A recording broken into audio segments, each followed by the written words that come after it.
സിമി റോസ്ബെൽ ജോണിന്റെ ആരോപണങ്ങൾ അടിസ്ഥാനരഹിതമെന്ന് KPCC president K Sudhakaran. മഹിളാ കോൺഗ്രസ് ഇത് സംബന്ധിച്ച് കെ.പി.സി.സിക്ക് പരാതി നൽകിയിട്ടുണ്ട്. അന്വേഷണത്തിന് കെ.പി.സി.സി ഭാരവാഹികളെ നിയോഗിച്ചുവെന്നും കെ സുധാകരൻ പറഞ്ഞു. സിമി റോസ്ബെൽ ജോണിന്റെ പരാതി അന്വേഷിക്കുമെന്ന് ആദ്യം പറഞ്ഞ സുധാകരൻ സിമിക്കെതിരായ പരാതി അന്വേഷിക്കുമെന്ന് പിന്നീട് തിരുത്തി. അത് പരിശോധിക്കാൻ ഞാൻ കെ.പി.സി.സി ഭാരവാഹികളെ നിശ്ചയിച്ചിട്ടുണ്ട്. അത് പാർട്ടി ചർച്ച ചെയ്ത് അതിനുള്ള തീരുമാനമെടുക്കും. കെ.പി.സി.സി ഭാരവാഹികൾ മൂന്നംഗ സമിതിയെ വെക്കും. അർച്ചന കൊച്ചിയിൽ നിന്ന് വിവരങ്ങളുമായി ചേരുകയാണ്. അർച്ചന, ആദ്യം പറഞ്ഞത് സിമിയുടെ ആരോപണങ്ങൾ അന്വേഷിക്കുമെന്നാണ് കെ സുധാകരൻ പറഞ്ഞത്. പക്ഷേ പിന്നീട് അത് തിരുത്തി സിമിക്കെതിരെ അന്വേഷിക്കുമെന്നാണ് ഇപ്പോൾ പറയുന്നത്. സിമിയുടെ ആരോപണങ്ങൾ അടിസ്ഥാനരഹിതമാണ് എന്നും പറഞ്ഞു വെക്കുന്നു. അതായത് ഈ പ്രശ്നത്തെ തള്ളിക്കളയുകയാണോ കെ.പി.സി.സി അധ്യക്ഷൻ ചെയ്തിരിക്കുന്നത്?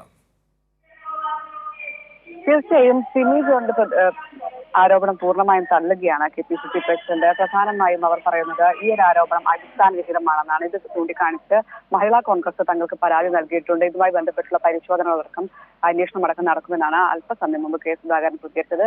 അതേസമയം ആദ്യം അദ്ദേഹം പറഞ്ഞത് ഈ ആരോപണവുമായി ബന്ധപ്പെട്ട് പാർട്ടിക്കകത്ത് വിശദമായ അന്വേഷണം നടത്തുമെന്നാണ്. എന്നാൽ മഹിളാ കോൺഗ്രസ് നേതാക്കൾ ഇതുമായി ബന്ധപ്പെട്ട് അദ്ദേഹത്തിനോട് കാര്യങ്ങൾ ബോധ്യപ്പെടുത്തി ഇങ്ങനെയല്ല സംഭവിച്ചത്, ഇവരുടെ ആരോപണം അടിസ്ഥാനരഹിതമാണെന്നും ഇതിലാണ് പരാതി നൽകിയിരിക്കുന്നത്, അതായത് ഇവരുടെ ആരോപണം അടിസ്ഥാനരഹിതമാണെന്ന് ചൂണ്ടിക്കാട്ടിയാണ് തങ്ങൾ പരാതി നൽകിയിരിക്കുന്നത്, ഇതിലാണ് അന്വേഷണം വേണ്ടതെന്ന് അദ്ദേഹത്തിനോട് പറയുകയും പിന്നീട് അദ്ദേഹം അത് തിരുത്തി വീണ്ടും മാധ്യമപ്രവർത്തകരെ കാണുകയും ഇങ്ങനെയൊരു നിലപാടാണ്, അതായത് പാർട്ടിക്ക് സിമി ജോണിനെതിരെ ഇത്തരത്തിൽ അന്വേഷണം നടത്തുമെന്ന് അദ്ദേഹം പറയുകയുണ്ടായത്. എന്തായാലും ഇതുമായി ബന്ധപ്പെട്ട് കോൺഗ്രസിന്റെ അകത്ത് വലിയ സൈബർ ആക്രമണം അടക്കമാണ് സിമി നേരിടുന്നത്. ഇതുമായി ബന്ധപ്പെട്ട് നേരത്തെ കൈരളി ന്യൂസിനോടും അവർ പ്രതികരിച്ചിരുന്നു. ശരി, ഓക്കെ.